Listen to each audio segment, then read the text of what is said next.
ہمارے تحصیل رپورٹر خالد فاروق وٹو کی منچنا آباد سے رپورٹ کے مطابق منچنا آباد میں قتل کی لرزہ خیز واردات۔ نوجوان ایڈوکیٹ کو رات کی تاریکی میں قتل کر کے لاش کو ویرانے میں پھینک دیا گیا۔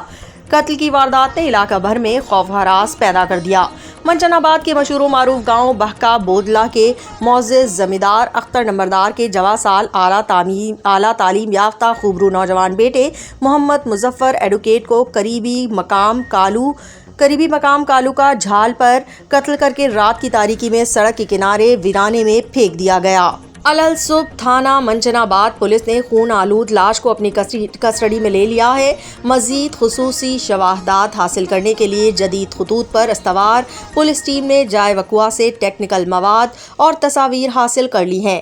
لواحقین اور عزیز رشتہ داروں نے بھی جائے واردات پر غم و غصے کا اظہار کرتے ہوئے حکومت پنجاب سے قاتلوں کی گرفتاری اور انصاف کا مطالبہ کیا ہے۔ پولیس مصروف تفتیش ہے۔ شواہدات کی روشنی میں جلد ہی قاتلوں کی گرفتاری متوقع ہے۔